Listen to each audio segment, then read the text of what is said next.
10th is sentences with question tags. तो indirect speech में जो क्वेश्चन टैग है वो यूजुअली लेफ्ट किया जाता है, ठीक है। और इनडायरेक्ट स्पीच में दीज वर्ड्स आर रिमूव्ड और the word respectfully is used in the reporting clause, ठीक है। जैसे कि एग्जाम्पल है, Mahesh said sir may I go home. तो क्या हो जाएगा, Mahesh respectfully asked his sir if he might go home. So indirect speech में क्वेश्चन टैग्स जो है यूजुअली नहीं यूज होते हैं, ठीक है, इनडायरेक्ट में, ठीक है। और इनडायरेक्ट स्पीच में ये वर्ड्स जो है रिमूव्ड होते हैं और इनकी जगह रिस्पेक्टफुली यूज होता है रिपोर्टिंग क्लॉज में। जैसे कि एग्जाम्पल था, Mahesh said sir may I go home. तो क्या हो जाएगा इसका इनडायरेक्ट में, Mahesh respectfully asked his sir if he might go home, ठीक है। 11th रूल है सेंटेंस विद यस और नो। तो जैसे डायरेक्ट है, he said can you dance and I said no. तो उसका इनडायरेक्ट क्या हो जाएगा, he asked me if I could dance and I repeat that I couldn't. Clear. तो यस और नो का यहाँ पे क्या हिसाब है, yes of no hides a complete sense, therefore change yes or no into a short answer. For example, my mother said will you come home on time and I said yes. तो क्या हो जाएगा इसका indirect, my mother asked me if I would come home on time and I replied that I would. Clear. तो yes और no का यहाँ ये सिनेरियो है। फिर डायरेक्ट में जैसे she said to me you didn't break the window did you। तो इसका इंडायरेक्ट क्या हो जाएगा, she asked me if or whether I had broken the window. Clear. Next next direct में क्या है, he said to Gita you are going to the station aren't you. तो इसका इंडायरेक्ट क्या हो जाएगा, और क्वेश्चन मार्क भी रिमूव होता है। तो इसका इंडायरेक्ट में हो जाएगा, ही आस्क्ड गीता इफ और whether she was going to the station. Clear. Now sentence with have to और हैड टू।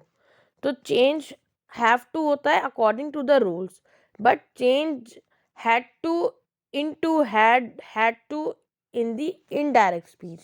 जैसे कि डायरेक्ट में Hari said I have to work a lot. तो उसका क्या हो जाएगा indirect, Hari said that he had to work a lot, ठीक है। हैड टू का क्या हो जाएगा, he had to. Okay, next है, Hari said I had to work a lot. तो क्या हो जाएगा indirect, Hari said that he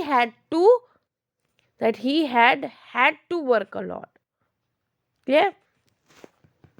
Next, sentences with sir, madam और your honors। उसके लिए कैसे यूज होता है, तो जनरली ये वर्ड्स जो हैं यूज होते हैं to show respect to the person concern. Okay, so next है exclamations and wishes. So some time exclamatory sentence contain exclamation, जैसे कि हुर्रे, अलास, ओ, ब्रावो, ठीक है, ये सारे एक्सक्लेमेशंस होते हैं। तो हेवेंस एक्सेट्रा। सो सच एक्सक्लेमेटरी वर्ड्स जो हैं उनको रिमूव किया जाता है इन इनडायरेक्ट स्पीच और उनकी जगह एक्सक्लेम्ड यूज़ किया जाता है विद सॉरो और एक्सक्लेम्ड विद जॉय और एक्सक्लेम्ड विद सरप्राइज, ठीक है। तो इंस्टेड ऑफ सेड इसको यूज़ किया जाता है। जैसे कि डायरेक्ट में है, Rohan said hurray we won the match. तो उसका क्या हो जाएगा इनडायरेक्ट में, Rohan exclaim with joy that they had won the match. Next direct है, Reema said alas Kareena mother is suffering from cancer. तो उसका इनडायरेक्ट क्या हो जाएगा, Reema exclaim with sorrow that Kareena mother was suffering from cancer. The captain said to Kapil bravo you scored 89 runs. The captain exclaim with praise that he यानी कि Kapil had scored 89 runs. Now look at these sentences. My mother said, "May God bless you." तो इसका indirect क्या हो जाएगा, My mother prayed to God for my well-being. Clear? Next, my mother prayed to God for my well-being. Next है, she said, "May God save the country." So she prayed to God to save the country. They said to the king, "Long live." They blessed the king for his long life. Mohan said, "What a pity." Mohan exclaimed that it was a great pity. I said, "How stupid he is." I exclaimed that it was a very stupid of him. "What a terrible sight it is," said the traveller. The traveller exclaimed that it was very it was a very terrible sight. So ये सारे sentences जो हैं in inverted commas are exclamatory sentences. ठीक है. So all the sentences in inverted commas they are exclamatory sentences. And यहाँ पर exclaim का use हुआ है in the place of said. ठीक है. रिपोर्टिंग वर्ब में इन इनडायरेक्ट स्पीच यहाँ पे सेड की जगह यूज किया है एक्सक्लेम्ड. ठीक है.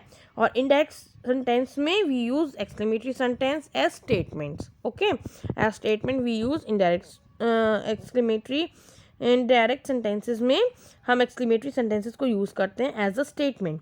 ठीक है. और इनडायरेक्ट स्पीच बिगिन करती है दैट से एंड फुल स्टॉप. ठीक है.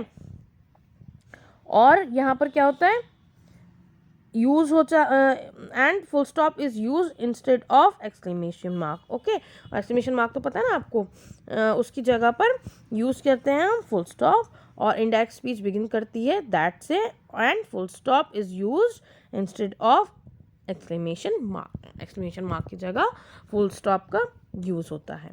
So here we end up with the direct and indirect speech. What you have to do, you have to learn all these rules and you have to write in your notebook in short. आप एक एक दो दो example इसके लिखिए अपनी notebooks में. Sorry, rules तो आपको सारे लिखने हैं, प्लस ये जो एग्जाम्पल ज़्यादा दे रखे हैं तो इनके 1 और 2 एग्जाम्पल आप लिखिए. ठीक है. 2 एग्जाम्पल्स लिख लीजिए. जैसे डायरेक्ट में क्या हो गया, इनडायरेक्ट में उसका क्या हो गया, सेंटेंस चेंज होके. ठीक है. अदर देन दैट रूल्स तो आपको सारे लिखने हैं.